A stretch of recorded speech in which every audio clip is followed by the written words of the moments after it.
Buenos días. Estamos muy desordenados. No acostumbremos. El frío. Ya. Así un marco. Buenos días, señores concejales. En nombre de Dios, la patria de la comuna de Peñalolén, se inicia la sesión de consejo municipal. Siempre, pues, mijito. Lo que pasa es que lo disimulamos. Hoy le dije un souvenir. Nos dejó un souvenir. Hoy te pasaste el desprendimiento. Viniendo de él, Yo lo considero un desprendimiento demasiado. Mira, bueno, vamos a, dentro de los puntos de la tabla, una tabla que es cortita. Vamos a partir, bueno, se entregaron primero la revisión de las actas anteriores, 57, 58, 59. Si no hay observaciones, se aprueba. Las cuentas de gestión se entregaron también. Primer punto de la tabla, tenemos el tema del Hospital Salvador, que si bien se anunció hace un par de días el término del paro, yo creo que Estrella Arancidia pueda exponer sobre este tema, contarnos de qué se trata, en qué consistía y por qué había paralización y cuáles son los efectos para la comuna respecto a esto, porque una cosa es que haya terminado el paro, pero los efectos de este van a durar por varios días y meses. Y por lo tanto le quiero pedir a Estrella que pueda contarnos de qué se trata y cómo sigue, porque además se instaló una mesa de trabajo y por lo tanto es digamos un tema que está vigente igualmente aunque haya terminado el paro. Estrella, tiene la palabra. Gracias, buenos días. La información que yo voy a dar está en base a la fuente propia del director del hospital y la información que públicamente dio el director de servicio a los alcaldes. En primer lugar, el paro del hospital, que alcanzó a 27 días efectivos, implicó que diariamente se dejaron de hacer 40 cirugías programadas. En 27 días se acumuló una gran cantidad de pacientes. Implicó también que en el servicio de urgencia se dejaron de hacer 500 atenciones diarias y han informado un acumulado de 10.000 atenciones de especialidad no realizadas. Entonces, los volúmenes a los que se enfrenta el retraso en las listas de esperas habituales es muy significativo y aún el hospital está reorganizándose para asumir. Lo que están haciendo es resolver en estos primeros 2 días rescatar los pacientes que estaban ubicados en otros hospitales, entiéndase Hospital El Carmen, Hospital Eloísa Díaz de la Florida, y que eran 65 pacientes aproximadamente, más resolver una lista de urgencia de traumatología. Eso ha sido como abocarse en los primeros días. Aún nosotros no recibimos información de cómo se va a ir organizando la lista que sigue, porque esto continúa, o sea, se presentan nuevos pacientes, etc. Lo único que se puede asumir que hay cierta normalidad es la urgencia que de inmediato empieza a recibir en la noche, pero se produce este atochamiento de camas. Durante el paro el hospital tuvo que cerrar 168 camas, eso equivale a un hospital completo, camas básicas. Por lo tanto va a costar efectivamente y nosotros pensamos que el mes de atraso si se organiza bien, se absorbe a diciembre, atendiendo la lista que está y la que quedó, ¿se entiende? Esa es la forma de hacerlo, pero eso ya forma parte del propio hospital. El fondo del paro, como es conocido, es la oposición de los gremios, gremios que eran la FENAT, la Asociación de Profesionales y posteriormente los médicos, a una herramienta de inversión que se llama concesiones para financiar la construcción del hospital.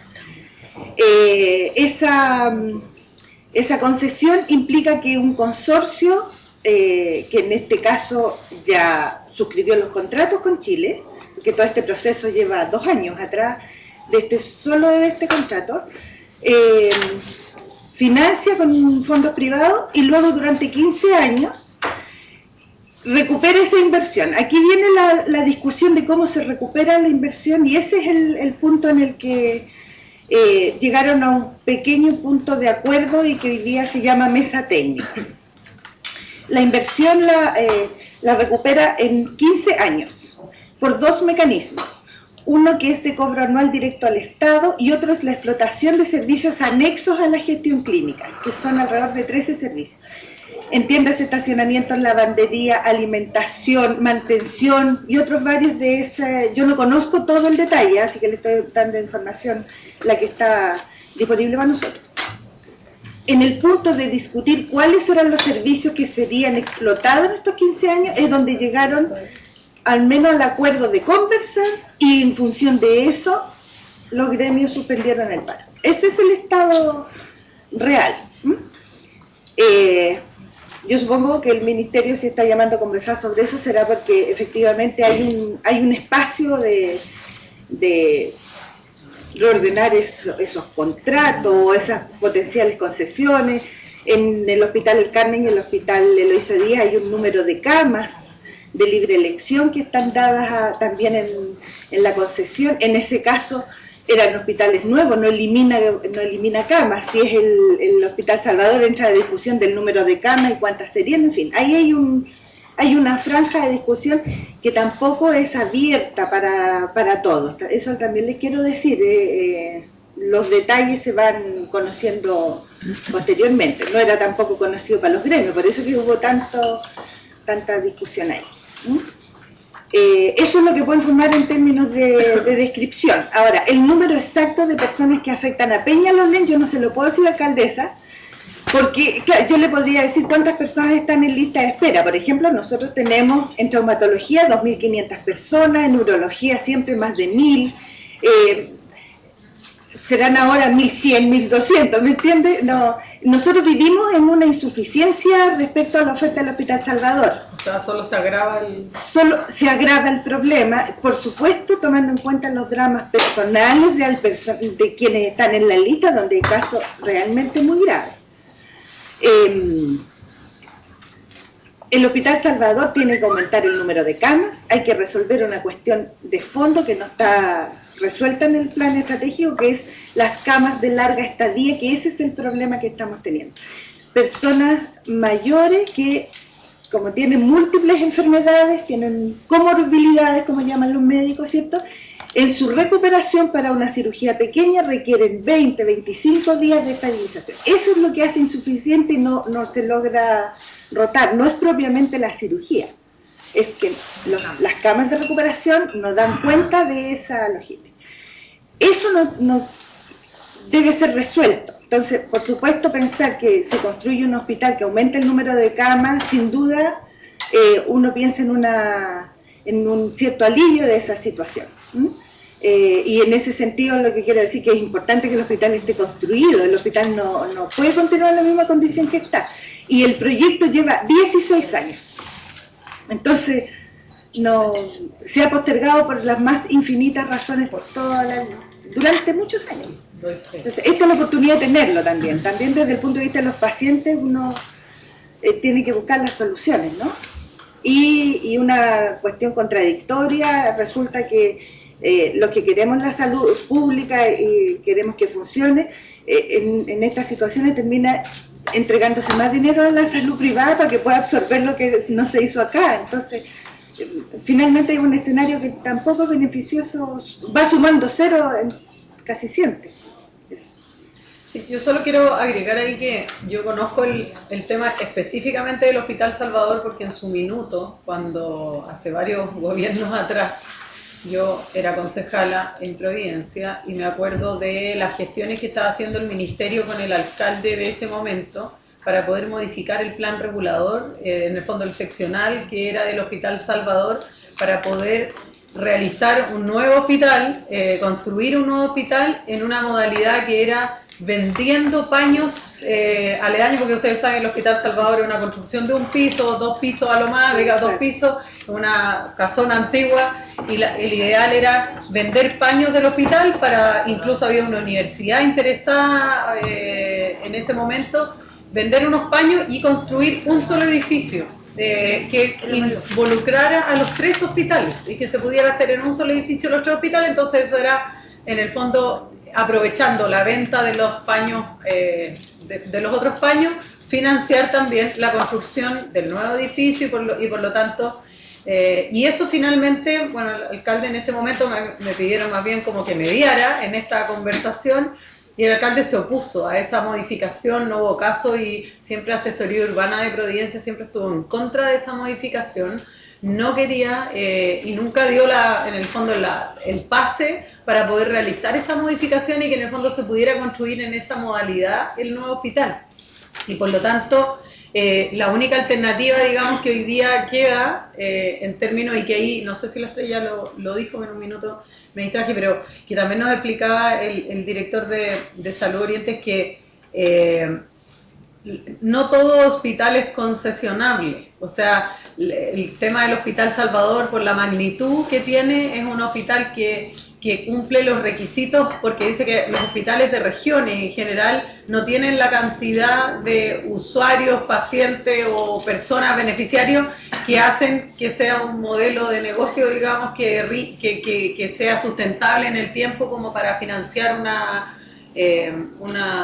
concesión, digamos, que también es la lógica de esto. Entonces dice, hay pocos hospitales en Chile que tienen esa característica, hay otros que nunca el Estado va a poder concesionar porque nunca ningún privado, digamos, va a estar dispuesto a la construcción de esos hospitales porque no se va a poder solventar, digamos, el gasto, y eso lo explicaron bien porque era una discusión también, no es que todos los hospitales de Chile puedan ser concesionados, solo algunos, entre ellos obviamente el Hospital Salvador es uno de los más grandes y por lo tanto el que tiene mejores posibilidades de... Y otro tema que también nos comentaba era el tema de los trabajadores, que finalmente, si bien hay servicios que se concesionan para pagar la concesión, los trabajadores siguen siendo funcionarios públicos y por lo tanto lo que tiene que hacer ahí más bien el servicio es ubicarlo, hay personas que jubilarán, etcétera, o sea, hay todo un sistema ahí La información que se nos ha dado, que los funcionarios que se afectarían potencialmente son los de alimentación y lavandería, que son 100 personas, y estas personas están en distinta condición, y en 5 años hay un plan de reubicación o de jubilación de un buen número de ellos. Esta es una dotación bastante antigua, y en los hechos los gremios nunca han tenido como argumento, a lo menos en lo público, eso. El argumento de ellos tiene que ver con los servicios que serían concesionados, los servicios anexos. La gestión clínica sigue siendo igual que siempre, pero es los servicios anexos donde está el debate. Los que llaman ellos explotables. Sí. Concejal Rogelio. Un par de preguntas, Estrella, en general. La primera es respecto al proyecto, solamente para saberlo, porque realmente no es lo de fondo. El proyecto, ¿qué significa? O si este proyecto se fuese a ejecutar en las condiciones que fueran, ¿qué va a implicar? ¿Qué aumento de capacidad? Si tenemos alguna noción de cuál es el impacto real que tiene el que nosotros o se incorpore un establecimiento de estas características, que ya está, pero probablemente si es nuevo, todo en el volumen de las necesidades que tenemos nosotros.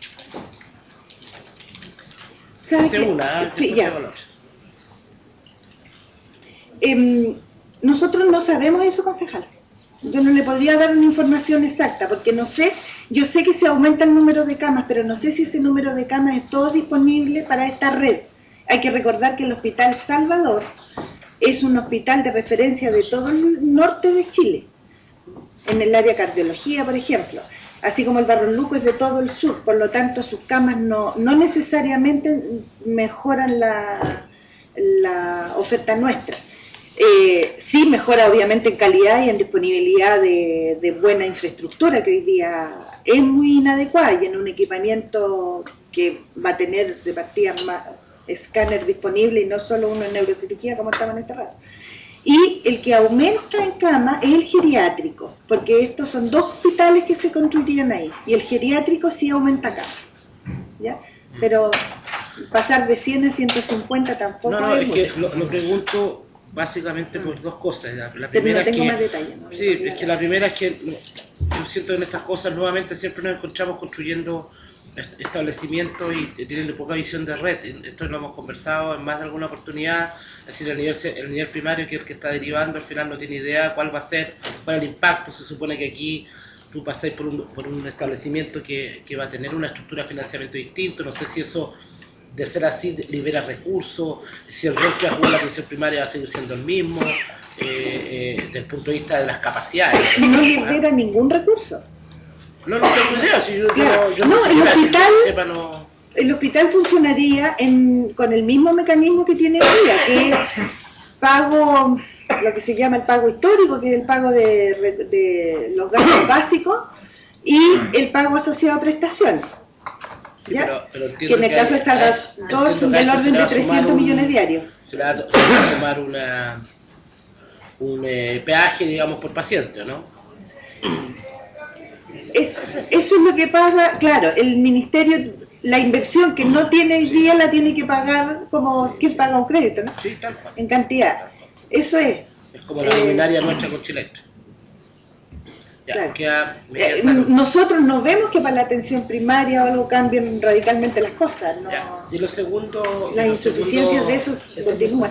Y lo segundo, yo lo señalo básicamente para entender desde dónde se hizo y dónde está puesto el problema, porque al final conozco todo el costo, pero no sé cuáles son todos. Me imagino que el beneficio tiene que ver con el establecimiento en su momento.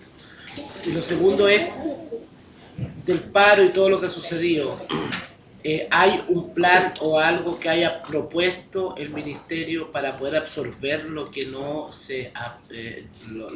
pudo ser absorbido durante estos 20, 30 días que hubo de paro? ¿Ellos han propuesto algo en particular?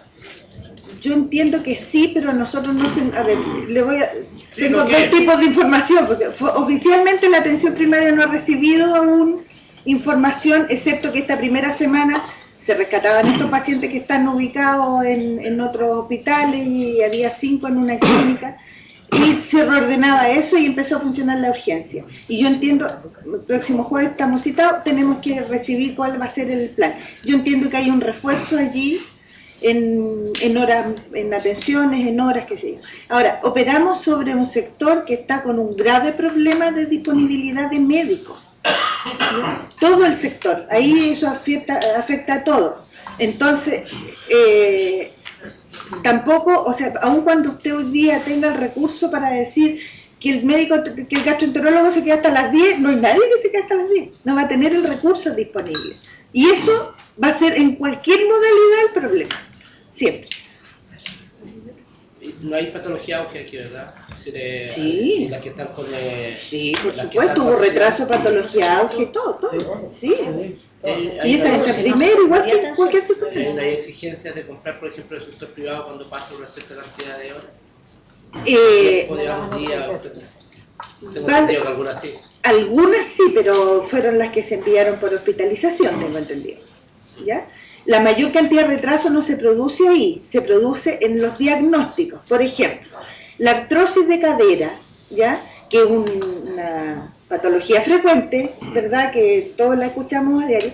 La garantía comienza cuando se hace el diagnóstico en el hospital, no cuando la derivamos a la sospecha. Por lo tanto, mientras no le haga el diagnóstico no tiene retraso. ¿Me entiendes? Son formas en que se va dilatando esto. Entonces, una pregunta. Marcelo. Y respecto a los otros hospitales que están dentro de los concesionados que le llaman, ¿hay otros que vamos a tener en algún minuto también dificultad? De esta red no, pero en este contrato está, o sea, en esta misma oportunidad, no en el mismo contrato, está El Salvador y el Félix Bulnes.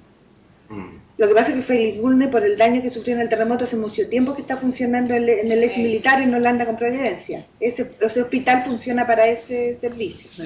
Entonces, de alguna manera la red ganó un hospital ahí, entonces no se ve, y no va a cerrar tampoco. ¿No? Y se va a construir además en otro lado. Entonces tampoco no va a queda ubicado ahí.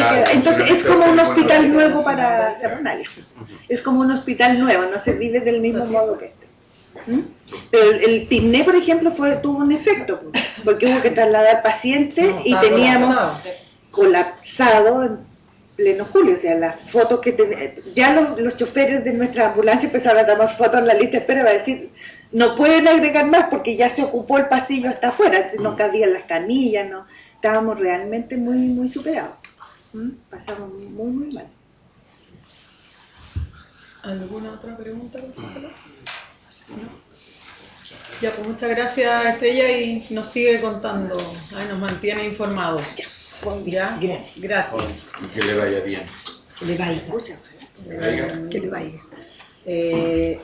Ok, vamos a pasar al siguiente punto, que es la presentación de las comisiones de servicio. Yo hace tiempo les había comentado que era de mi interés poder contarles brevemente, obviamente, las comisiones de servicio. Incluí algunas del 2013 y también otras del 2014, en la lógica de poder informar al Consejo las distintas cosas que ocurrieron en esas comisiones, y también invitamos a los directores y funcionarios que fueron a estas comisiones para efecto de si hay alguna duda, pregunta o comentario que alguno quiera hacer.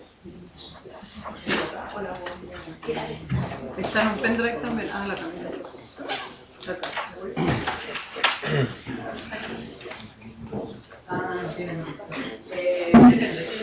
Acá. Sí, es que la Camila solo pensé que lo voy a poner ahí en el computador.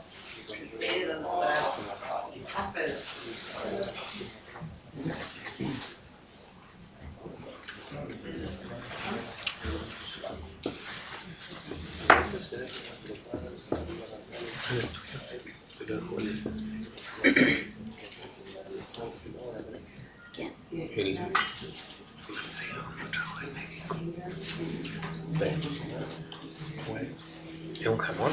El dulce de leche de leche de cabra.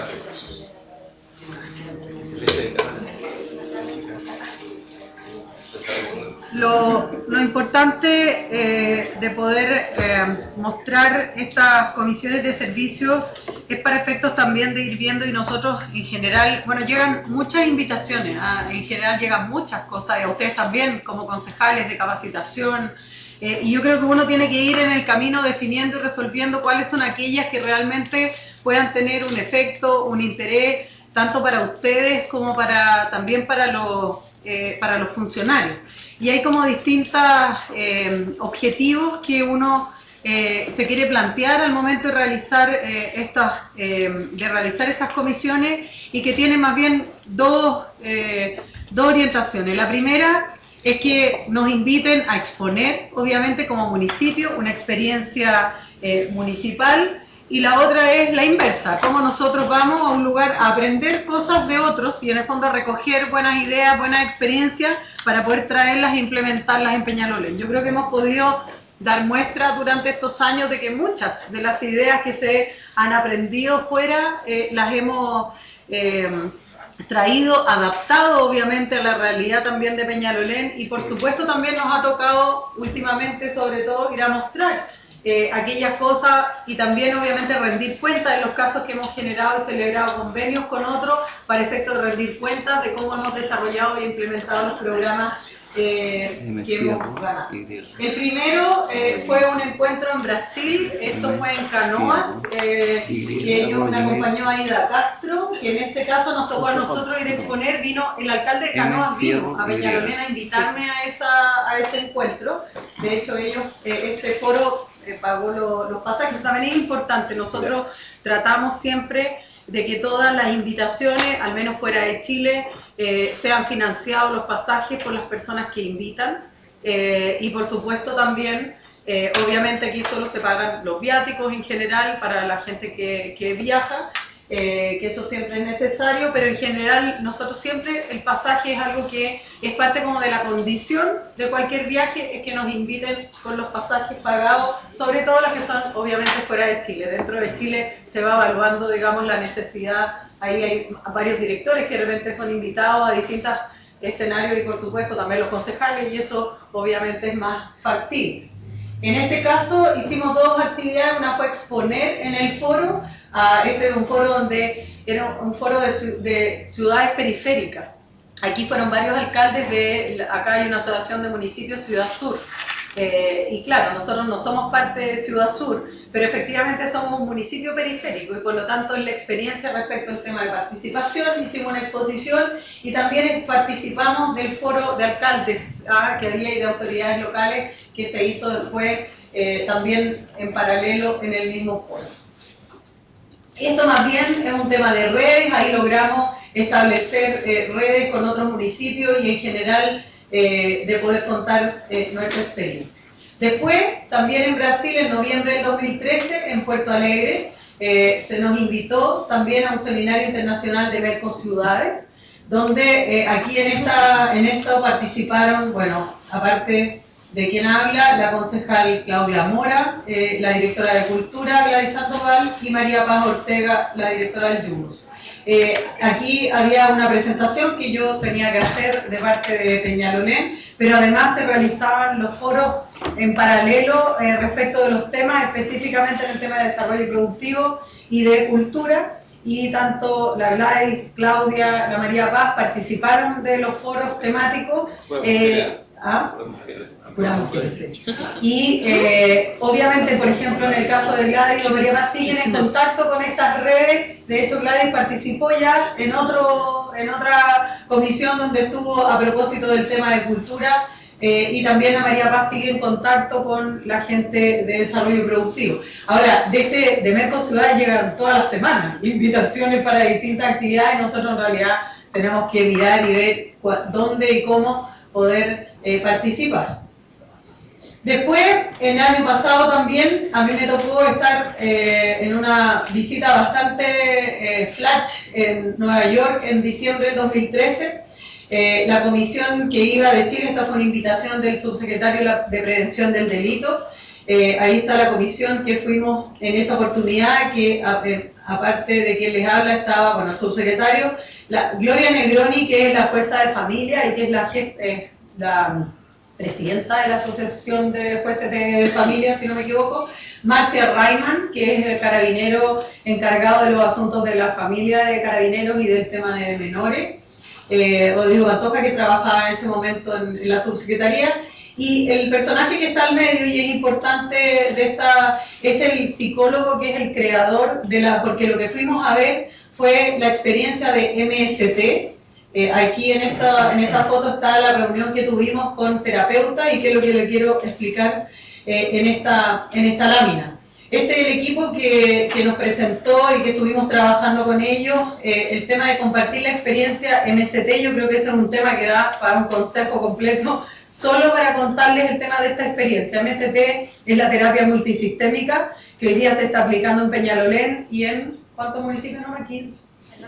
8 y se iba a ampliar a 14 o 15 municipios más. En la lógica, este es un sistema y MST la terapia multisistémica está basada en esto es una licencia que se compra en Estados Unidos y que la compró el gobierno de Chile, digamos, el Estado de Chile la compra y la aplica en estos municipios en la lógica de poder aplicar una terapia que es fuera de la institucionalización. Si uno quisiera hacer una distinción, los jóvenes institucionalizados son los que van al Sename o a cualquiera de estas instituciones que reciben jóvenes infractores por derivación de un tribunal, etc. ¿Qué es lo que busca esta terapia? Y el creador de esta terapia, que es un psicólogo, lo que ha tratado de demostrar es de que los jóvenes institucionalizados, cuando vuelven al lugar donde viven, cuando vuelven a su entorno, vuelven probablemente a recaer. ¿Por qué? Porque finalmente ellos aprenden a estar institucionalizados y por lo tanto es muy difícil que a su regreso no se generen las mismas condiciones que dice finalmente lo que genera que un joven sea infractor son su entorno social, finalmente. Puede ser la familia, alguien que también delinque dentro de su familia, puede ser sus amigos, compañeros del colegio o algún vecino, puede ser alguna persona que esté en contacto, por decirlo así, una mala junta que tiene en el sector. Entonces lo que hace la terapia multisistémica es poner a varios profesionales, pero en el fondo un profesional responsable y que interviene la familia completa y busca las redes en el fondo para poder ir viendo cuáles son las características sociales que de alguna manera influyen e impactan en que este joven haya infringido la ley por primera vez, cuando se toman, digamos, estos jóvenes, y con la idea de que no vuelvan a delinquir. Es una experiencia bien interesante, tiene varias falencias, pero también muchas fortalezas. Lo primero que le contábamos al subsecretario es que la gracia de esta terapia es cómo se mide, digamos, su efectividad, es obviamente que el joven no haya vuelto a delinquir, pero lo más importante es finalmente que tiene características que no son aplicables a todos los jóvenes infractores, porque por ejemplo una de las cosas que exige esta terapia es que haya un adulto responsable. Y bueno, gran parte de nuestros jóvenes infractores, el gran problema que tienen es que no existe ningún adulto, pero la gracia de este sí es que aquí existiendo una abuelita, una tía, uno de los padres, etcétera, que quiera y que en el fondo se quiera voluntariamente acoger a este programa, lo puede hacer, y por lo tanto hay muchos jóvenes. Hoy día la norma tiene los datos más precisos. Hoy día, ¿cuántos jóvenes tenemos? 96 jóvenes atendidos hasta la fecha. Eso significa un trabajo, y lo que sí le hemos demostrado y lo hemos seguido trabajando, y de hecho por eso el gobierno decidió mantener este programa y ampliar su cobertura, es porque este es un programa que además se demuestra que tiene quizá el mismo costo, no podríamos decir que es más barato, pero al menos, incluso uno podría demostrar que a la larga sí puede ser más barato que la institucionalización. O sea, el gastar en profesionales que se hagan cargo de esta familia, etcétera, no es más caro que institucionalizar a un niño o un joven. Entonces, esto es una cosa que a mí me gustaría que en otra oportunidad pudiéramos discutir y debatir más largamente. Lo importante fue ir a ver, a conocer al creador de esta terapia, de los avances que ha tenido esta terapia. Hablamos mucho el tema de cuáles son como los progresos que ellos han ido realizando en la terapia, que nosotros estamos recién partiendo como en la etapa 1, ellos ya van como en la 2 y 3, y también porque como esto es una licencia, ellos están en permanente control respecto a lo que acá se hace. Los terapeutas tienen que comunicarse semanalmente con sus tutores en Estados Unidos. Acá hay un tema también de idioma, y lo más importante, lo que nos plantearon allá, es cómo nosotros desde Chile podemos ayudar también a plantear esto en otros países de Latinoamérica, porque es necesario hablar inglés para poder, entonces la idea también de poder replicar, y cómo ellos están pensando cómo llevar esta terapia a otros lugares de habla hispana. Y por supuesto es más complejo porque tiene todo un sistema, digamos, que si bien es bilingüe, o sea, mucho, y los terapeutas hablan español, la mayoría de ellos, y los monitores, igual es complejo, digamos, el tema de la barrera del idioma genera complejidad. En esta foto de acá abajo, solo quiero mostrar que este es un terapeuta de lo que vimos en la mesa anterior que estábamos, y que nos juntamos con los terapeutas que trabajan allá para poder hacerle preguntas. A mí la Norma me mandó con una chorrera de preguntas, y así con un harto, las traje todas respondía, algunas se corrieron harto para responderlas, para qué voy a decir una cosa por otra, pero efectivamente lo más importante es tener una familia de un joven. Ella es una mexicana que llegó a vivir a Estados Unidos, ella trabajaba, y su hijo quedaba solo en la casa, y resulta que el hijo empezó a delinquir y se metió en una banda delictual con otros jóvenes, y ella, cuando el joven cayó preso, el Estado, digamos, le ofrece esta terapia a esta familia, y él tenía 2 hermanas más, hermanas menores. Él estuvo en riesgo su vida muchas veces, de hecho fue amenazado por los jóvenes, y contaron aquí, él es el terapeuta, y contaron la experiencia de cómo él había logrado salir de este sistema. Aquí ya habían pasado varios años desde que él entró a la terapia, y en el fondo era un caso de éxito. También hay casos de fracaso, y eso es importante decirlo, pero era un caso de éxito, y la más agradecida por supuesto era su mamá, que finalmente pudo lograr. De hecho, ellos tuvieron hasta que cambiarse de casa finalmente, porque este joven estaba amenazado de muerte por la banda que él había dejado, porque dejó de pertenecer a esa banda.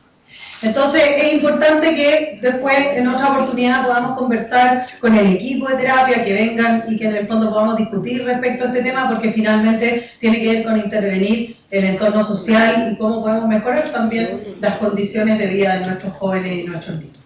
Después, en abril del año 2014, fuimos un equipo grande, fuimos a Medellín, Colombia. Ahí hicimos un paquete bien importante. Bueno, primero estuvieron los concejales Estrella Quechani, Cristian Cufré, y también nos acompañó, está acá Pedro Faría, Rodrigo Barrera, la Alejandra Vío, la Norma Amaral. ¿Me falta alguien? Esto también, había varias actividades en el mismo, se aprovecharon, digamos, distintas instancias. La primera fue el cierre del programa Municipia, organizado por la ASI de Colombia, donde a Peñalolén le tocó exponer cuál había sido la experiencia de Peñalolén y obviamente presentar un libro que resume el trabajo que se hizo, que es un libro que estamos esperando que nos llegue, porque no nos ha podido llegar los ejemplares, apenas nos lleguen, porque los tienen en Montevideo. En Montevideo y nosotros no tenemos un tema de aduana que estamos tratando de tener. Claro, entonces estamos tratando de que nos lleguen los libros para poder tener nuestros ejemplares, poder repartirlos, pero ahí se muestra, son 4 libros, o sea, son 5 libros, de los cuales uno es la experiencia de Peñalolén y obviamente los otros lugares que han estado involucrados en este proyecto. Este es un proyecto financiado más por la Diputación de Barcelona y por eso es importante que cuente esto, porque después viene el tema de Barcelona, que también es de tratar de darle continuidad.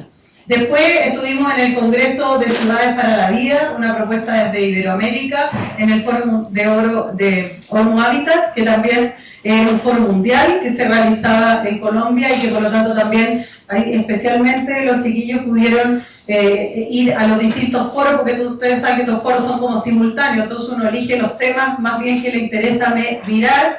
Y hay cosas buenas y cosas que no tanto, algunas que son aplicables, pero la gracia es poder ir, mirar, conocer a otra gente y también conocer otras experiencias y ver también dónde hay redes que poder ir a buscar. Y ahí estuvieron Rodrigo con Pedro, entiendo, se fueron no me acuerdo en cuál foro estuvieron ustedes.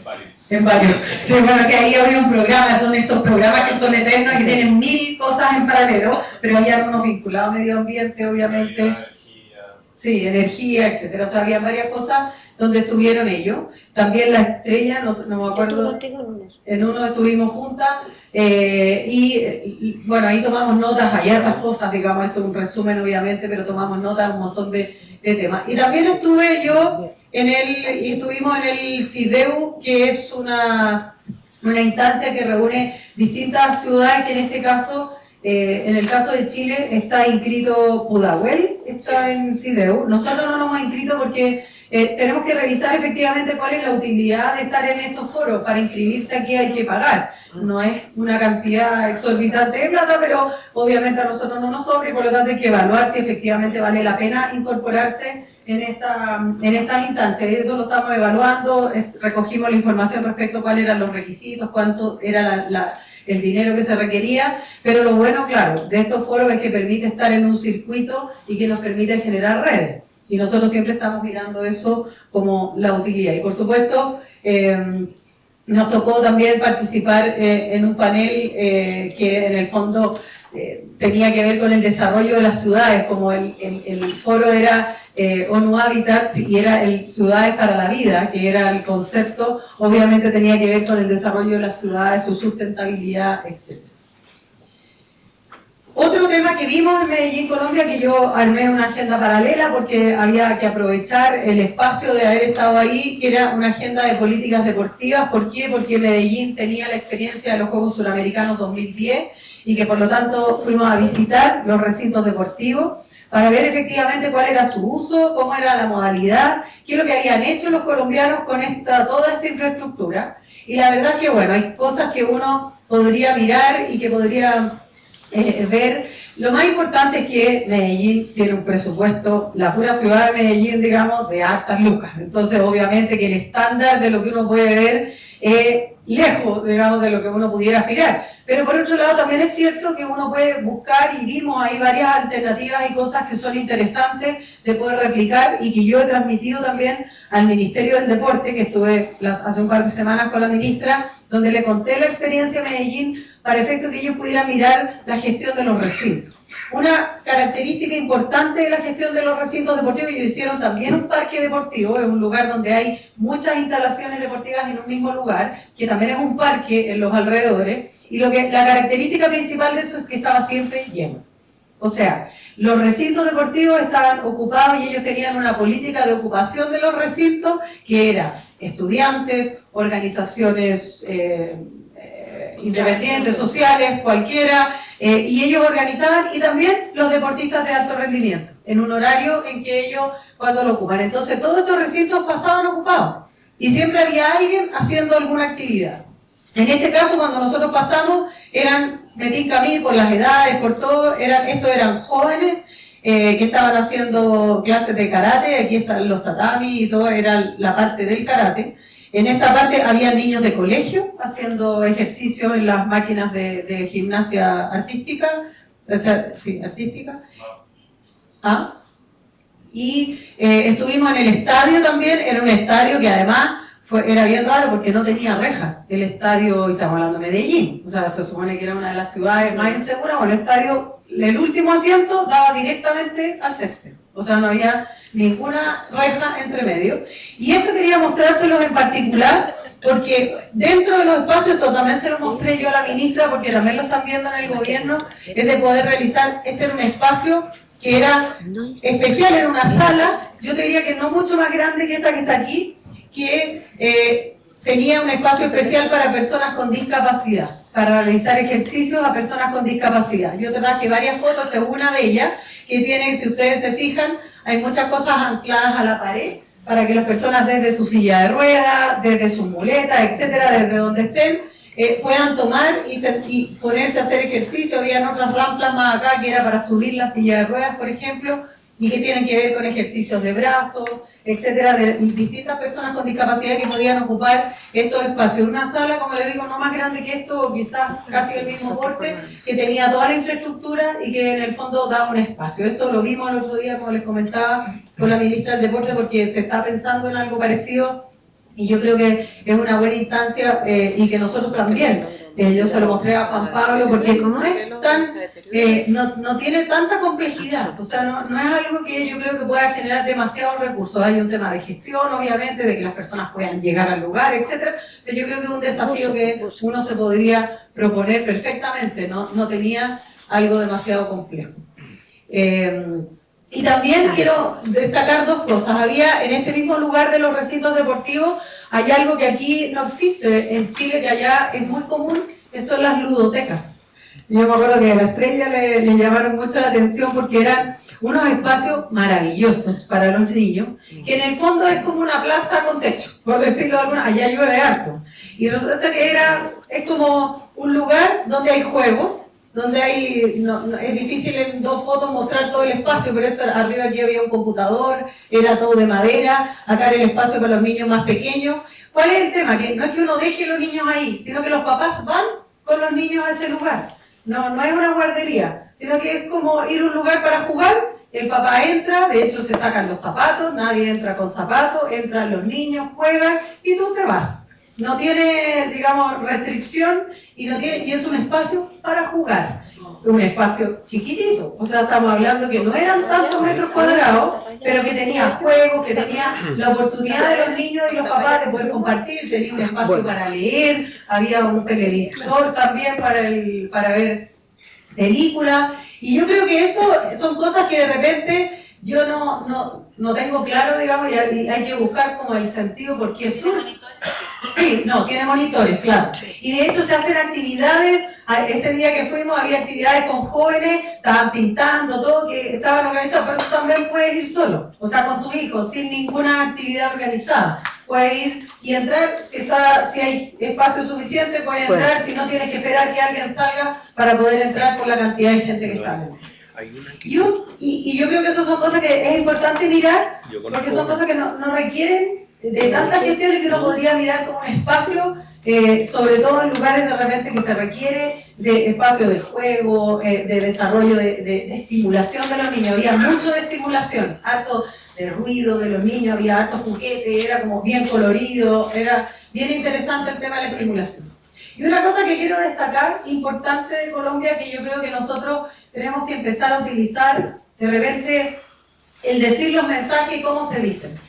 Si ustedes se dieron cuenta, todos los que estuvieron en Colombia, los que estuvieron antes también, a una delegación que fue antes para el tema de los suramericanos que fueron en enero, que Colombia y Medellín en particular, ustedes saben toda la transformación que tuvo que hacer Medellín y en el fondo sacarle el estigma a Medellín respecto al tema del narcotráfico y cómo tuvo que hacer una transformación. Bueno, obviamente se le puso muchas lucas, mucha inversión, pero también hay un tema de conceptos. y le saqué una foto, no a todas las cosas, pero esta lo saqué obviamente por un tema que a nosotros nos involucra, que era un basurero que había adentro de los recintos deportivos y que tenía esta cuestión que dice, pegado en el basurero, en el ludocal, decía, tan limpia que enamora, Medellín imparable. Era un mensaje súper sencillo, pero todas las cosas, ustedes, bueno, Medellín, ciudades para la vida, no sé si alguien se acuerda de algún otro, pero habían todas las cosas... Tu único peligro será querer volver. ¿Ah? Tu único peligro será querer volver. Ah, claro, tu único peligro será querer volver. Había todas las cosas, tú mirabas un letrero de cualquier cosa y tenía un mensaje original, medio poético, o sea, el uso del lenguaje para las personas es súper importante. Y yo creo que de repente a nosotros nos falta creatividad en eso, de repente somos un poco rígidos de decir algo y las cosas se pueden decir de manera distinta y eso sirve también para que las personas se fijen en el mensaje, en el lenguaje, etcétera, que es algo que para los colombianos además era muy necesario, porque había todo un tema ahí de autoestima, o sea, tiene un contexto distinto, pero claramente era súper importante. Y también estuvimos en un recorrido, ahí estamos con el alcalde de Medellín y con el alcalde de Barcelona, que también estaba en este foro. Hicimos un recorrido que también fueron todos los chiquillos a un lugar que se llama Moravia, y que también nos llamó mucho la atención a nosotros porque Moravia era un basural donde vivían familias sobre este basural, habían instalado sus viviendas, y Moravia era un lugar muy deprimido, digamos, socialmente, que era feo para partir, con mucha basura, con mucha delincuencia, y lo que hizo Medellín fue hacer una apuesta respecto a este tema con los vecinos de Moravia. Y lo primero que hicieron fue sacar a las familias que estaban viviendo en el basural, se les construyeron viviendas, de hecho estaba muy cerca del lugar la mayoría, las vimos, eran unos edificios bien bonitos, y este lugar que aquí se ve verde es el basural. Sobre el basural se construyó un área verde que la construyeron los propios pobladores de ese lugar, o sea, había unas monitoras que tenían un uniforme y que ellas eran parte. Todavía quedaban familias, no era que se habían ido todas, de hecho algunas familias que todavía quedaban estuvieron conversando con el alcalde y le plantearon su preocupación porque algunos decían, bueno, que no se iban a ir, que no querían irse, etcétera, y el alcalde fue súper acogedor con ellos y le dijo, mira, si esto es un proceso y vamos a terminar el proceso. Y una cosa que nos llamó mucho la atención, que nosotros a veces no lo hacemos y que la historia pasa, a propósito que nos acordamos del parque y el tema de la toma Anasur, etcétera, es que ellos habían un recorrido para subir el cerro que eran unos pastelones en todo el recorrido. Y en los pastelones ellos escribieron la historia de este lugar. Lo grabaron en cada uno de los pastelones. Entonces yo les mostraba aquí hay dos ejemplos, pero eran cientos de pastelones grabados. 1966, primer comité femenino de Moravia. Todo quedará en nuestra memoria. Mensajes, habían cosas y en el camino tú ibas leyendo, mientras subías el cerro, ibas leyendo la historia de este lugar. La verdad que fue una experiencia bien interesante en el caso nuestro, porque nos recordaba varias cosas de la experiencia que hemos vivido a propósito de terminar los campamentos, de lo que la gente vive para ellos, de lo que significa para ellos, y también de no olvidar la historia, ¿ya? Y por lo tanto, ahí fue una experiencia bien interesante. Y también hicimos una visita al balcón de la 13, que también es un barrio reconstituido, donde se pintaron las casas, ahí está la delegación chilena que estábamos, se pintaron las casas para que se viera más bonito, les hicieron, estas son escaleras mecánicas para poder subir el cerro. Y hay todo un tema de uso de la escalera con reglas, etcétera. Hay música, cuando uno entra a la escalera mecánica tiene música, y era la forma de subir y bajar, digamos, de estos cerros. Y bueno, y hay también una entrevista en la televisión colombiana que también había una persona muy ligada a Chile ahí que también nos hizo hartas preguntas respecto del tema de ciudades amigables. Así que estuvimos conversando. Y también, y por último, está una visita en este mismo barrio de Moravia, se hizo un centro cultural y al lado de este centro cultural se hizo un jardín infantil y era una cosa increíble. Primero porque era un jardín que no tenía patio, era un edificio de 3 o 4 pisos, donde cada espacio y intersticio dentro del jardín estaba como construido y uno iba subiendo como por una rampa. Era un caracol, claro. Y como no había espacio para patio, bueno, allá se pueden construir jardines de 4 pisos, aquí no se puede. La normativa no permite de más de, creo que de 2. Pero ellos en estos espacios, esta es una entrada, aquí está la entrada en la subida, y en este espacio que quedaba construyeron, y además todos los juegos estaban construidos con cosas recicladas, con neumáticos, era bien sencillo, pero era muy entretenido. El piso que ustedes ven de colores son neumáticos, chip de neumáticos reciclados que se pone con una goma y que se pinta de colores. Entonces además un piso blandito, como obviamente especial para los niños. La cuestión para colocar las pastas de dientes eran tapas de botellas dadas vueltas y que les quemaban las puntitas para poder meter el cepillo adentro. Son fotos que sacamos. Habían, bueno, los huertos colgados aquí en la terraza y esto era el final del jardín, arriba, en el último piso, todo esto con malla, por supuesto, y todo. Esto también, este es el piso de este neumático reciclado que se pintó verde, no es pasto, y este era un pilón de agua, porque allá bueno, hace mucho calor y por lo tanto el tema del agua, con un pilón de agua. O sea, claramente la sencillez para construir algo que era muy sencillo, pero que tenía todo el sentido, y además como no tenían patio, la idea de aprovechar los espacios y en el fondo cómo poder hacerlo para tener un jardín para los niños.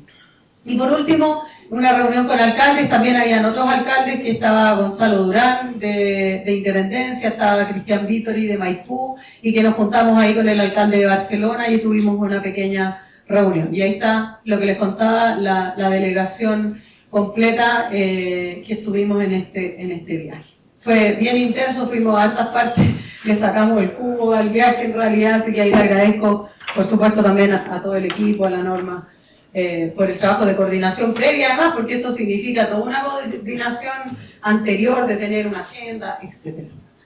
Y después, yo, en este caso, mía en particular, aquí no pude ir con nadie, de la municipalidad, Smart Cities en Latinoamérica, oportunidades de colaboración y una visita al Centro Transporte de Madrid. Esto es una experiencia en el tema de Smart City. La gracia de este viaje es que invitaba al gobierno español, en coordinación obviamente con empresas españolas, que son las que quieren de alguna manera introducir productos en los distintos municipios. ¿Cuál es la gracia? Que nosotros ahí tomamos contacto con empresas que algunas de ellas como que están en Chile, por ejemplo, que es la misma Telefónica u otras que tienen productos que aquí en Chile todavía no se comercializan y que para nosotros pueden ser interesantes desde el punto de vista de mirar. Y en este caso, bueno, primero nos tocó una exposición, estaba también la alcaldesa de Antofagasta en el caso de Chile, había alcaldes mexicanos, había gente del BID, habían alcaldes ecuatorianos, y bueno, de varios países, de Argentina también, y nos tocó exponer primero cuáles eran los principales desafíos en el tema de Smart Cities para Peñalolén, y me tocó a mí la exposición.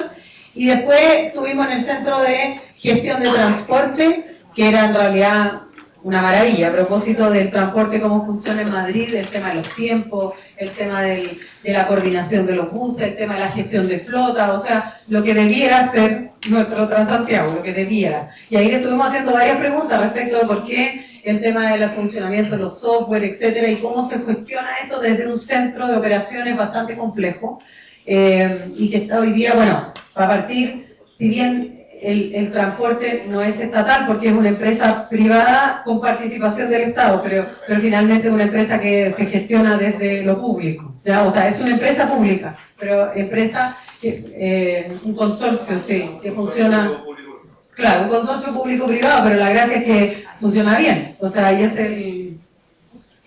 Y aquí estuvimos en 3 ciudades distintas, la primera en Santander, que el alcalde de Santander es el presidente de las Smart City españolas, y todas las experiencias de Santander, en realidad había muchas, que no se las voy a contar ahora, pero estuvimos en Pronillo, que es el centro de demostración de Smart City de Santander. Entonces, en este lugar uno puede probar las aplicaciones que se han creado, que se han inventado respecto de los temas de Smart City, y qué es lo que...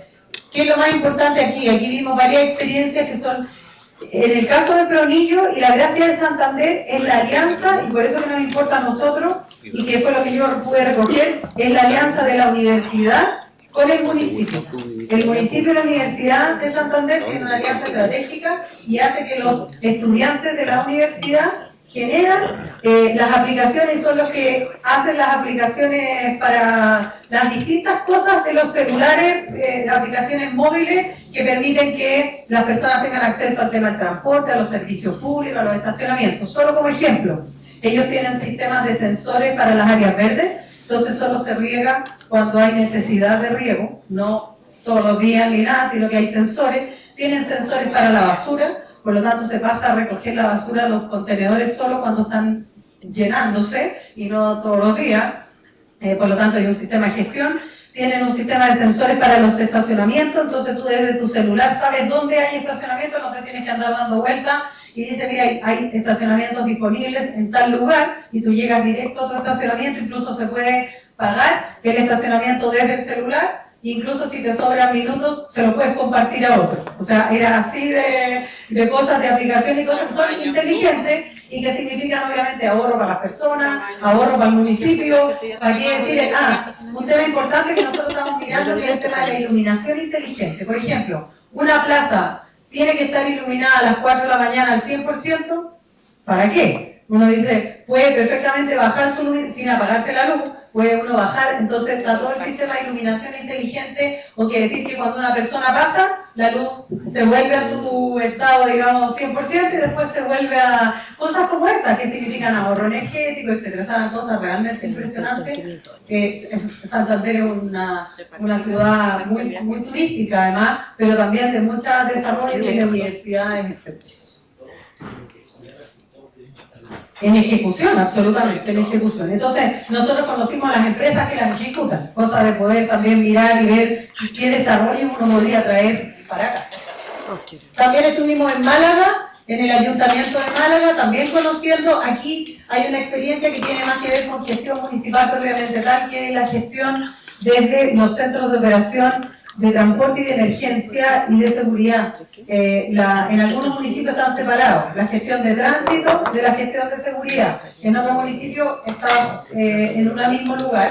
Y aquí son las cámaras de seguridad, cómo operan y cómo se gestionan. Claro, aquí habían, no sé, 12 personas trabajando en el mismo lugar, gestionando las cámaras, los problemas de tránsito. Este es el centro de atención al vecino, que también les traje fotos ahí a la chiquilla a propósito de nuestro centro, cómo se gestiona el público. Esto es una reunión que tuvimos con las empresas y aquí habían empresas que nos mostraron sus productos. Por ejemplo, esta como una bicicleta inteligente que tenía además un montón de habilidades, pero además era con motor, pero estaba conectada al teléfono celular, o sea, era un montón de cosas, digamos, muy entretenidas. Y esto es el sistema que vimos de estacionamiento de vehículos eléctricos, que también está hoy día bastante, que la gracia y la innovación es que hoy día se está viendo un método de carga mucho más rápido, porque el problema de los vehículos eléctricos es que tienen que dejarlo cargando toda la noche. 12 horas, entonces se pierde mucho tiempo, entonces ellos establecieron unos sistemas de carga rápida con una nueva tecnología, que no es para usarla todos los días, pero la idea es que si te quedas sin la carga estando en el centro, tienes lugares de carga rápida de 1 hora y no de 12 horas. Y también estuvimos en Valencia, donde estuvimos en el Centro Integral de Seguridad y Emergencia, donde yo destaqué esta lámina porque la gracia del centro de seguridad de este lugar era primero que tenía una sala como de gestión de crisis, que era súper importante para efectos de el municipio tenía una sala especial que tenía un vidrio, digamos, hacia esta sala que está acá, pero separada para poder tomar decisiones con un teléfono, con una pantalla, con varias cosas, pero además tenía en línea, tiene las cifras, o sea, tenían aquí un montón de datos, victimización, todo, y van en línea mirando, la gente que trabaja en la central de cámaras va mirando la evolución de los delitos, o sea, va mirando todo se medía, todo. todo. O sea, todos los incidentes habidos y por haber estaban medidos. Problemas de tránsito, alumnos en huelga de la universidad, había una huelga, entonces aparecía ahí como había los chiquillos en paro en la universidad y también aparecía en la pantalla, o sea, estaban todos graficados y en el fondo ellos van mirando y tienen medición diaria de cómo van gestionando su policía, que acuérdense que ya las policías son municipales y son de responsabilidad del municipio, y hay policía federal también, o sea, nacional, del Estado. Así que esta en realidad, el tema de España fue en Madrid, en el caso de Madrid. Hasta el día de hoy estamos teniendo videoconferencias con algunas personas para efectos de ir mirando y algunos ya han venido a Chile y los otros que nos han conectado con las empresas chilenas, como es el caso de Telefónica y otras. ¿Cómo se llama? Se me olvidó. Otras empresas que tienen temas de iluminación, etcétera, y que nos están conectando con ellos para efectos de ver si hay algo que pudiésemos aplicar aquí en Chile. Y por último, el tema de Barcelona, que fue el último viaje, la última comisión de servicio, que fue a dos cosas. Uno, había un curso de liderazgo público para la gobernabilidad. Fue súper importante este curso porque eran varios profesores y que en el fondo ahí hay hartas cosas que yo pude tomar nota respecto al tema de liderazgo, que significa también, y que me gustaría en algún minuto poder también compartir con ustedes, porque tiene que ver no solo con el liderazgo de la alcaldesa, sino que también del equipo municipal, de los concejales y del municipio en general, como líderes de un proceso. Y también me tocó exponer la experiencia de Peñalolén en el Ágora de Ciudades, con un título que era Nuevos Liderazgos en un entorno global, y que era cuáles eran los desafíos de los nuevos liderazgos en estos nuevos tiempos. Y principalmente los temas de gobierno abierto, que son las cosas que hoy día son como que están parte de los... y aquí les quiero mostrar algo que estas son las últimas láminas, así que no las tengo. Lo más importante aquí son dos cosas. Uno, este era un paseo peatonal que estaba construido al lado de un tranvía en Barcelona, y la gracia era que aquí había una ciclovía, aquí iba el tranvía y aquí estaba el paseo peatonal. Nosotros sacamos hartas fotos, bueno, ya acá habían estacionamientos de bicicletas y otras cosas. El tema de cómo gestionar los espacios. ¿Y saben por qué les saqué la foto? Porque esto tiene que ver con Vespucio Oriente. Porque vimos cómo funcionaba. A propósito, ¿se acuerdan del otro día que les comenté que no sabíamos todavía si las micros van a ir por el medio, van a ir por el lado, si se hace o no un tranvía? O sea, habían varias, y en las reuniones de Vespucio Oriente se ha hablado también de poder hacer un tranvía o una cosa parecida. De hecho, en Las Condes ya están haciendo uno, y por lo tanto sacamos esta fotografía para ver aquí cuál era el ancho, cómo se comporta la ciudad de una manera distinta, depende si el tranvía va por el lado, va por el medio. Así que aquí trajimos hartas fotos con el Pato para poder mirarlas bien con calma y pudimos gestionar ahí. ¿Te puedo agregar algo? Sí. Ese proyecto que está impulsando la alcaldesa tiene que ver con todo un proceso de renovación urbana, que es el distrito 22, que lo encabeza Barcelona Activa, que es tomar la parte norte de la ciudad, dentro de la ciudad de Barcelona, para reactivar, y lo que buscan es construir una ciudad donde la gente trabaje y viva en ese lugar de Barcelona. ¿Ya? Entonces, por lo tanto, está esta lógica de generar conectividad, espacios abiertos, para que la gente no tenga que salir de ese distrito, para que se ubique donde está la Torre de Agua de Barcelona, en ese sector de la ciudad, que es después del puerto, que es parte de la renovación y de un plan que viene a tomar de ciudad. Claro, el tema de Barcelona es que Barcelona era una ciudad puerto, y era muy fea. O sea, la mirada era desde el puerto, y el puerto era una cosa que nadie quería ver. Yo pensando un poco también en nuestra experiencia, Valparaíso y otras, donde a veces en vez de potenciar la ciudad, finalmente se transforma los malos olores, muchas cosas. Ellos transformaron la ciudad hacia el puerto a propósito de los Juegos, de las Olimpiadas, de los Juegos Olímpicos. Hicieron del puerto, que hoy día es el tercer puerto más importante del Mediterráneo. Entonces, en el fondo, ellos lo que hicieron fue potenciar la ciudad. Bueno, y parte de eso fue la renovación urbana, cómo aprovechar estas oportunidades para renovar. Y después, también les saqué una foto, era difícil de mostrarlo, pero esta es una plaza de niños, y lamentablemente hay una reja adelante que no siempre, nunca habían rejas, justo en esta sí, pero no le pude sacar otra foto. Pero si ustedes se fijan acá, las plazas de los niños están todas cercadas. Esto era madera, eran de madera, eran palitos de madera, no eran nada muy sofisticados, eran palitos de madera, que además los niños no se pueden subir arriba, pero todas las plazas estaban porque es una ciudad donde circula mucha gente, donde la plaza de juego en general, esto era también un piso así como, yo diría que también reciclado, o tenía como esta goma, así era bien un piso bien especial con los juegos, pero siempre cercadas, siempre los niños protegidos. Y eso es algo que tenemos que pensar también nosotros a propósito de nuestro espacio público, cuando hay autos, a propósito de lo que hemos hablado, de la mayor cantidad de automóviles, etcétera, todas nuestras plazas, diríamos algún día, tender a protegerla más.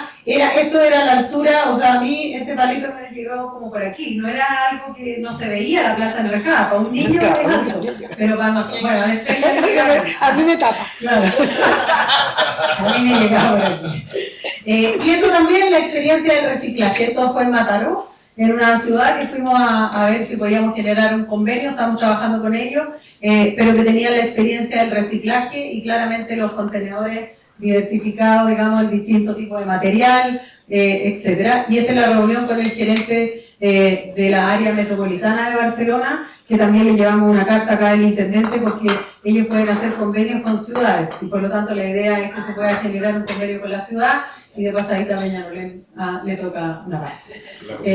La comisión. Claro. Y aquí también tuvimos, y esto es lo que les quería contar, es que tuvimos reunión con la Diputación de Barcelona, con Jordi Castells, ¿no es el otro Jordi Castells? Sí, ¿Pero te parece? ¿El de negro?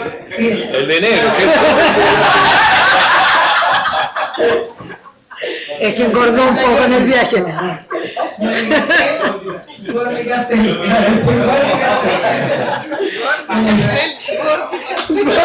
Gordi Castel. Y también tuvimos una reunión con el director de Servicio de Prevención del Ayuntamiento de Barcelona. ¿Cuál es el tema y la importancia de esta visita? Es que yo les conté al principio que habíamos presentado la experiencia del proyecto Municipio que fue financiado por la Diputación de Barcelona. Lo que queremos es renovar otro convenio para sacar otros productos y poder hacer otro programa, poder desarrollar, y por eso fuimos a visitar a Mataró, para poder ver si podíamos hacer un convenio con Mataró, porque para postular a los fondos de la Comunidad Europea, de la Comunidad Española, más Comunidad Catalana, tenemos que tener convenio con algún municipio de allá, y por lo tanto la idea, porque tuvimos con Badalona, pero ese convenio se acabó, entonces queremos renovarlo con alguno, estamos trabajando en eso. Y también le mostramos la experiencia, obviamente, de Peñalolén. Y en este caso en particular es importante también con Josep Laosa, porque él es encargado de los temas de seguridad ciudadana y tuvimos, o sea, más bien de prevención, que trabaja con jóvenes, ¿no? Y que podríamos hacer algún convenio ahí para hacer, él estaba haciendo un trabajo súper interesante con jóvenes, latinos, sí, pero estaba haciendo, él me contaba el trabajo que estaban haciendo desarrollando un programa con jóvenes, a la pista de los jóvenes, y por supuesto que eso es súper importante para efectos de poder desarrollar, que eran programas de prevención, con los problemas de seguridad que ellos también tienen allá, el tema de las migraciones, etcétera, o sea, ya estas cosas que uno podría mirar. Por lo tanto, estas reuniones fueron muy importantes, y todo. Y lo último, Barcelona Activa, que también aquí es una meta, está la María Paz, le trajimos todas las actividades. Esto es una parte súper importante. Barcelona Activa es un lugar que fomenta el emprendimiento y tenía espacios de incubadora de empresas, donde por ejemplo, esta es una oficina, ellos les arriendan la oficina a los emprendedores por un monto súper subvencionado, digamos, para que ellos puedan montar su empresa. Tienen 3 años para montar la empresa y después ellos tienen que irse del lugar. Muchos se van antes porque logran salir y necesitan una oficina más grande. Es un solo espacio que ellos lo habilitan como quieren, y estos son espacios de trabajo para aquellos emprendedores que están recién iniciando su negocio. Y hay hartas cosas entretenidas que vimos. Además aquí en Chile hoy día se están viendo experiencias. De hecho mañana hay un seminario que justamente se va a tratar el tema de cómo nosotros, y qué es lo que miramos ahí en particular, cómo nosotros desde nuestro centro YUNO poder avanzar en un espacio para tener para nuestros emprendedores como una especie de incubadora. No podemos hacer las incubadoras que tienen allá, pero podemos generar espacios donde haya computación, acceso a internet, lugar para que la persona pueda iniciar su desarrollo, digamos, su emprendimiento, y nosotros poder apoyarlo, ayudarlo, y después ellos obviamente seguir solos. Aquí le trajimos harta idea, estuvimos con la encargada, y también podríamos ver y explorar la posibilidad de hacer un convenio con ellos. Lo que sí, eso también tiene que ser de ciudad a ciudad, Por lo tanto, ahí también tenemos que pedirle apoyo al intendente. Pero también significa poder trabajar con ellos. Y por último estuvimos en el Parlamento de Cataluña, que fue importante aquí también porque este diputado fue uno de los que más, digamos, que permitió generar los otros convenios, por lo tanto, para que nos pudiera apoyar a seguir, a desarrollar los otros convenios que estamos buscando. ¿Qué es lo que son finalmente el objetivo de estas comisiones de servicio? ¿Cuáles son las cosas que quiero destacar? Lo primero, conocer experiencias exitosas que sirvan de modelo para Peñalolén, mostrar la experiencia de Peñalolén a otras ciudades, generar alianzas estratégicas para la ejecución de programas y proyectos y, por supuesto, promover la participación del equipo municipal y de los concejales para el conocimiento de estas nuevas experiencias con el objetivo de mejorar nuestra comuna y nuestra gestión. Eso. Muchas gracias. No sé si hay alguna pregunta, comentario o algo de los concejales o de alguien de los equipos que quiera. Todo lindo. Todo lindo. No sé los concejales que viajaron, si quieren comentar algo. A mí personalmente me impresionó el tema del jardín infantil, que no tenía escalas. No tenía escalas, o sea, tenía solamente Ramplas. Sí, claro, solamente ramplas, no tenía ninguna escala. Entonces, a lo mejor acá no están permitidos por las escalas, no tengo idea, pero y eran unos cubículos tan bonitos, negritos. Y porque tenían además un tema de una policía infanto-juvenil, que era, porque yo le preguntaba cómo se las arreglaban, pero estaban en pleno, era como si hubiese estado en el campamento, digamos, ese jardín. Entonces le preguntaba cómo era la relación con los padres, con los niños, que sé yo. Entonces me decía que ellos, si no llegaban a buscarlos al jardín, había un tema de una policía infanto-juvenil, entonces ellos entregaban a los niños a esta policía, no se los entregaban a un menor de 18 años, no se los entregaban a nadie que no estuviese autorizado por los padres para irlo a buscar, ni siquiera a los abuelos. Había un tema de seguridad para los niños súper impresionante. Y lo que no vi ahí que puso alcaldesa fue el metro riel. El Metrocable. El Metrocable. Sí, no, que habían tantas cosas, mirando las fotos era como que podía hacer una presentación de 3 horas, entonces como que tuve que escoger, pero sí, el Metrocable, era que es como subir a los cerros. Entonces tienen el Metrocable que tú subes, las personas suben en un funicular hacia los cerros, porque la diferencia es que los cerros están construidos completos. O sea, en Medellín era impresionante, tú mirabas, porque además construyen con un ladrillo rojo, entonces se ve todos los iguales, digamos, todas las construcciones, muchas irregulares, que no son, bueno, ¿para qué decir? Como no tienen terremoto además, yo no sé cómo lo hacían. O sea, ladrillo arriba del otro. No, ladrillo arriba del otro, pero los cerros rojos, se veía el cerro completamente construido hasta arriba, o sea, no tenía ninguna regulación, decía que estaban regulando, que estaban haciendo, pero que en el fondo era bien impresionante. Entonces, para subir, la única alternativa, obviamente, se podía subir, la gente tenía, las callecitas además eran de este ancho, o sea, muy angostas, y lo más importante era el Metrocable. Tú podías subir el Metrocable hasta arriba, llegar y después empezar a bajar.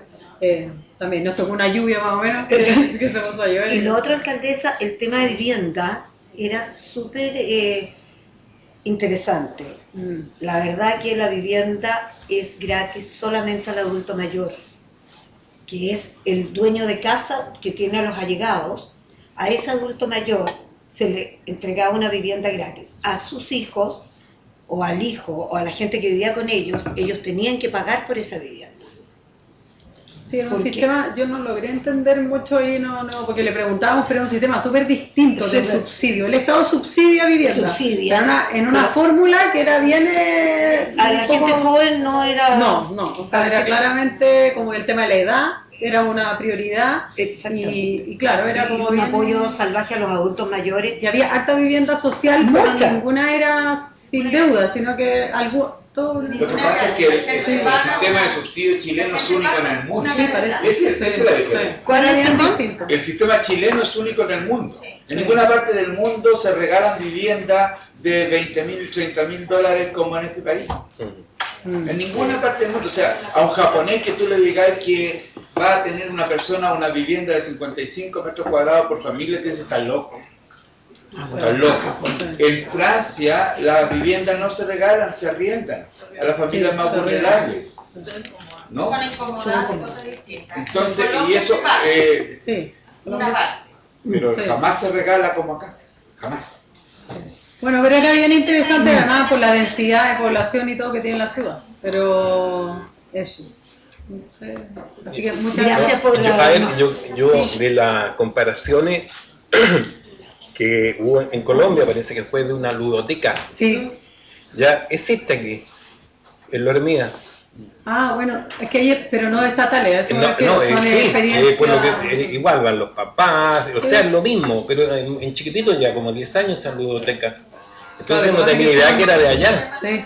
Pero Lo que pasa es que digo, como increíble. política pública, existen Claro. lugares donde ocurre, pero como política pública. Entonces, Claro. esto, habían ludotecas en muchas Sí, partes. la Biblioteca de Santiago también tiene una. Claro, una habían, Claro, pero son entonces, experiencias probablemente sí. también traídas de, Se pero mira son Colombia. individuales. Y si mira Colombia, Mira Colombia, Había una experiencia que no mostré ahí porque no saqué ninguna fotografía, tenía unos planos, pero algo que hicieron los colombianos también, que eran las UVA, que son las unidades de vida articulada, y que eran espacios que ellos tenían como abandonados o lugares que ellos querían recuperar, donde instalaban una sede social, una cancha de fútbol, una biblioteca, era un espacio comunitario pero integrado de distintas cosas. O sea, no era solo la sede, sino que era, ahora ellos tienen espacio, digamos, harto espacio. Y por lo tanto hacían estas unidades de vida articulada, que la gracia, y un poco lo que hemos discutido siempre acá, que no eran de una organización, no eran, sino que eran espacios públicos que todo el mundo los usa. Las organizaciones, los clubes deportivos, o sea, en la lógica también de esto de que cuando falta espacio, la pueden ocupar varias organizaciones y varios intereses. El tema de las bibliotecas también, que no son solo bibliotecas, sino que tienen espacio de talleres, o sea que, ¿cómo se llaman? No se llaman bibliotecas, Parque biblioteca. Y en el fondo era mucho más que una biblioteca, para aprovechar el espacio también. Pero y la plaza. Pero ellos tienen muy poco espacio, porque todo es cerro. Entonces por eso están muy bien ocupados. Sí. No, me refiero a que tenían espacios para recuperar, o sea que eran espacios así como que habían, que lo que nos mostraban ahí es que donde habían hecho las uvas eran espacios que estaban pero como botados, abandonados, o con basura, o, ¿me entendí? A eso me refiero, más que o sea, les sobraba espacio físico para construir una cancha, una sede social, o sea, eran hartos metros cuadrados, era casi más de media hectárea. Comunitarios más que Sí, de sedes sociales. eso, por eso, es un centro comunitario, claro, más que sede. es mucho más que una sede social. Bueno, concejales, muchas gracias y yo creo y esperamos y estamos trabajando para aquello, para poder seguir mirando otras experiencias y hartas cosas que están hoy día en camino, que estamos mirando. Tenemos ahí el tema del convenio con México, que estamos trabajando. También tuvimos una reunión ahí con Yuma Asiago por el tema de las ciudades más seguras de ONU Habitat, que ojalá nos resulte. O sea, hicimos y tendimos brazos para varias partes. Yo espero que eso vayan rindiendo sus frutos y también poder seguir, obviamente, los concejales que todavía no han participado, que puedan participar, también tratando un poco de buscar temas que les puedan ser de interés y que cada uno de los que se ha ido metiendo, que les puedan ir interesando. Así que eso, muchas gracias. Gracias. Muy obrigado. Concejales, tenemos el punto varios, ¿o no? Sí. Hora de incidentes. No hay No hay incidentes. Ya, después que digo no hay, levanta la mano. Siempre Natalia levantó primero. Marcelo y Natalia. Sí, voy para allá. No, dale, Marcelo. Yo solo quiero solicitar, tener una serie de reuniones con la comunidad y también con Carabineros, con la parte comunitaria, y se está requiriendo ver la factibilidad de iluminar un sector de Américo Vespucio, que es la caletera entre el lago y la Rotonda Grecia, que es un sector que es bastante transitado y ya está bastante oscuro. Entonces quiero pedir al consejo, o sea, a esta alcaldesa, que se pueda gestionar esa, Ok, o sea, iluminar. ya. Se lo da la alumna. Natalia. Sí, yo también algo cortito. En realidad quería comentar una situación que me ocurrió a mí en lo personal el día de ayer. Bueno, en la mañana del día de ayer, en el marco de una jornada de movilización que tiene la mesa social, donde están actuando varios actores sociales, valga la redundancia, como los estudiantes, trabajadores, pobladores, y en una jornada donde por lo menos en la capital y en varias regiones hubieron varias movilizaciones. muy temprano en la mañana, por lo menos acá en Peñarolén, yo como concejal, ¿cierto? Acompañé a algunos pobladores que se manifestaron y movilizaron en la intersección de Orientales con Vespucio. La movilización era de carácter pacífico, donde los vecinos en realidad, en conjunto con un sindicato también de Montserrat, que también tienen sus demandas específicas, y algunos estudiantes, estuvieron en la calle unos minutos repartiendo volantes, haciendo, también informando a la población de por qué estábamos ahí manifestándonos. Y yo también en mi rol de dirigente social y concejal apoyé unos minutos o los fui a visitar a los vecinos, y estuve con ellos ahí. Llegó prensa, no sé si lo vieron durante la mañana también, pero en realidad fue una jornada de alrededor de media hora, donde efectivamente se hicieron presentes, entendiendo que habían alrededor de 100 vecinos, ¿cierto? Ahí, carabineros de la 43 comisaría de Peñarolén, con la cual nosotros tuvimos un diálogo de no cortar la calle, entendiendo que habían personas que se dirigían a sus trabajos, entonces había momentos en que los vecinos bajaban y momentos en que se subían a la calzada. Y alrededor de las 10 para las 8 de la mañana, los dirigentes dan la retirada porque en realidad ya se habían manifestado, se habían dado unas pequeñas declaraciones específicamente en un canal de televisión, y al retirarnos, yo y en este caso Guillermo González, que es mi asesor político, nos retirábamos por la vereda. Ya estaba Fuerzas Especiales, habíamos dicho que en realidad no íbamos a ir porque en realidad todos teníamos que dirigirnos al trabajo. Yo caminaba por la vereda, se acerca un carabinero, le habla a Guillermo, que es mi compañero de trabajo, y le dice que se tiene que ir con él, que en realidad estaba bastante molesto porque habíamos zafado, le dice, con las palabras literales.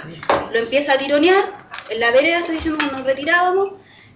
Yo me acerco a tratar de dialogar con él y preguntarle qué sucedía en realidad. Me pareció bastante extraño porque hay momentos, y también lo quiero decir, y en mi caso personalmente, donde como dirigente social sí hay movilizaciones o acciones de protesta social, donde efectivamente se juega tal vez un rol un poco más activo, ¿cierto? Donde tal vez la movilización tiene su cierto riesgo.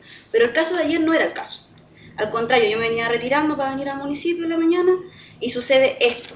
Y al yo hablarle a este carabinero, llama a otros carabineros y me apunta y dice, y perdone la expresión, pero me dice, a esta hueona la quiero. La verdad es que yo quedé asombrada porque en realidad íbamos caminando con los vecinos atrás también, y yo le empiezo a decir que cuál es el problema, que nos íbamos retirando, que estamos caminando por la vereda, empieza un forcejeo y empiezan los golpes hacia mi persona. Y no estoy exagerando, fueron golpes por la espalda, tironeos de pelo, garabatos varios. Entre tanto yo empiezo a decir por qué me están llevando y el carabinero específicamente viene eufórico, yo entiendo que salió de control, empieza a decir a estos hueones lo quiero, a esta y a este hueón lo quiero, y perdonen la expresión, pero quiero decirlo literalmente porque ese fue el trato. La verdad me subieron arriba de un carro policial, y me dirigí a la subcomisaría, me llevaron detenida, se me toma detenida, y me dirigen a la subcomisaría de Peñarolén. Yo también quiero hacer la aclaración, y pregunto quién fue el carabinero que me llevó detenida, yo entendiendo que por lo menos tenía nociones de cara conocida. Pregunto a los carabineros quién fue la persona que me insultó, que me golpeó y que me llevó detenida, y me dicen que fue, por palabras del carabinero, de los carabineros que son sus colegas, el comisario Manuel Villalobos. Y claro, yo entendiendo que al comisario Manuel Villalobos, y espero tener certeza también de eso, porque también voy a presentar mañana, no la presenté hoy día porque tenía consejo, mañana una denuncia de abuso de poder, de golpe hacia mi persona, de parte de ese carabinero, entendiendo, y quiero dejarlo súper claro, no responsabilizando a todos los carabineros, a la institución tampoco, pero sí especialmente a ese carabinero que por orden jerárquico, y yo me imagino que tenía bastante orden jerárquico, entendiendo que tenía un montón de estrellas, y entendiendo también que él era el que daba las órdenes, de hecho con Fuerzas Especiales en un momento me tomaron y no sabían qué hacer, y era él el que insistía a garabato limpio de que me tenían que detener. La verdad es que fueron sus compañeros que lo identificaron, y yo haciendo memoria, claro, efectivamente en el mes de marzo fue presentado en este consejo y estuvo al lado mío. Acá estuvimos hablando del tema de la delincuencia, ¿cierto? Un comisario que estuvo, el comisario de Peñalolén, Manuel Villalobos, Valdivieso. Perdón, era otro Valdivieso. Manuel Valdivieso. Yo igual quiero manifestar y contarle al Consejo de que verdad yo estoy bastante molesta y me siento tremendamente agredida y una falta de respeto hacia mi persona. Finalmente, en esa intersección específicamente, y esa es la curiosidad o la pregunta que me causa, se han hecho otras manifestaciones con respecto a demandas de los vecinos, totalmente legítimas una de la otra, yo creo, ¿cierto?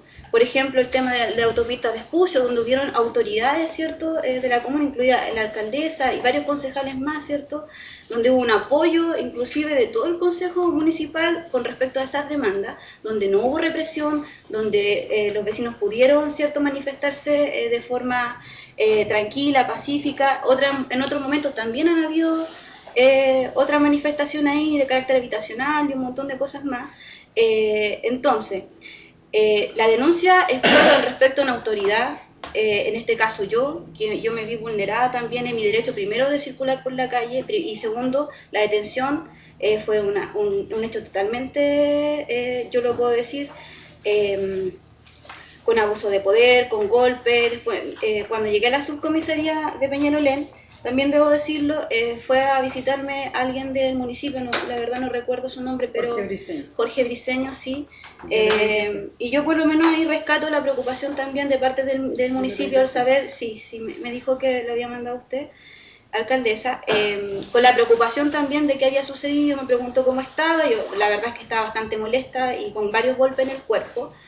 Y también yo por lo menos quiero manifestar la preocupación de cómo también una alta autoridad, como estamos hablando de un comisario, y yo quiero que las investigaciones, por lo menos que mañana voy a interponer con el abogado Rodrigo Román, a ver si podemos poner alguna denuncia, ¿cierto?, o que se pueda abrir un espacio de investigación en realidad para tener la certeza, ¿cierto?, de quién fue precisamente la persona que me agredió. Y vuelvo a reiterar que en este caso no fueron los carabineros que estuvieron ahí con nosotros todo el rato. De hecho, habíamos llegado a algún acuerdo de que nos íbamos a retirar pacíficamente, las vecinas con guagua, entendiendo que son pobladores, ¿cierto?, que se manifiestan en la mañana. Y la acusación va directamente hacia la persona que me detuvo, que me golpeó, que me subió a un carro de forma bastante violenta, que los tratos en la subcomisaría no fueron de los mejores y que yo después no lo vi más. Hasta el día de hoy la verdad no hemos recibido, por lo menos yo, alguna aclaración de parte de carabineros de por qué me llevaron detenida. Partiendo de eso, la verdad no sé. El tema es que me soltaron a las 2 horas después de sucedido el hecho, pero la verdad yo encuentro gravísimo y creo que si es que es así, si es que fue el comisario Manuel Valdivieso, ¿cierto?, creo que no está a la altura por lo menos de poder manejar una situación donde en realidad hay una protesta social.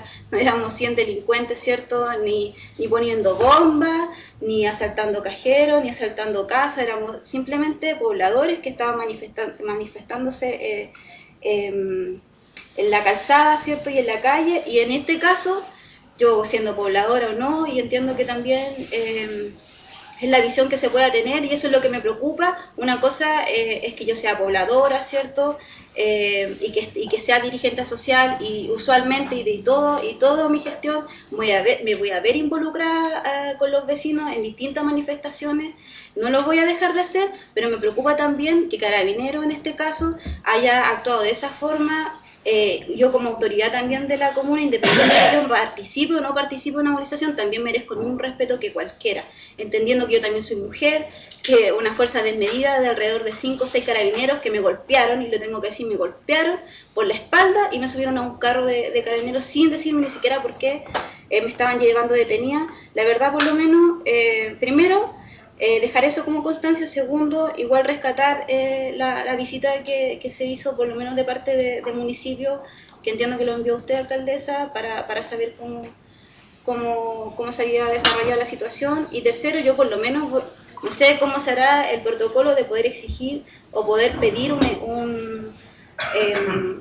o que se abra algún tipo de investigación, o por lo menos que se le pregunte al comisario Manuel Valdivieso, ¿cierto? Si estaba ese día ahí en realidad, si tuvo algo que ver en los hechos que estoy relatando. Lo digo como un gesto de parte del municipio, pero también entendiendo que yo por mi parte también voy a presentar alguna acción de investigación, ¿cierto?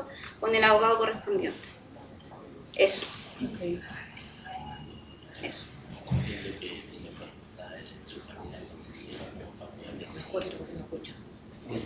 Sí, o sea, bueno, de hecho creo que ayer el mismo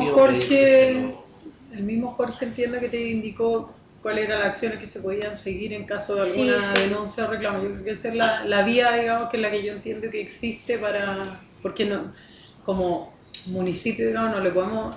Como en calidad concejal, tengo entendido que el oficio puede ¿cuánto se llama? Enviar oficio a la institución y solicitar a la institución que clarifique y que solicite que se investigue la situación. Es decir, en tu calidad de concejal. Sí, no, y de hecho lo vamos a hacer. Es que las acciones legales las puedes hacer tú como concejal o como persona, pero como concejal en tu calidad, como autoridad comunal, ya tú tienes ciertos derechos.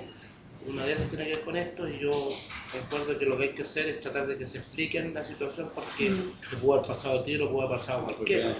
Claro. Sí. Pregunta Luma para ver que yo sepa, por lo que entiendo, por la mano uno podría pedir, ni siquiera podemos pedir, o sea, en el tema de la independencia de la Cotumo uno puede hacer llegar una nota, pero... No estoy pensando Carabineros. Sí. No, por eso. Sí.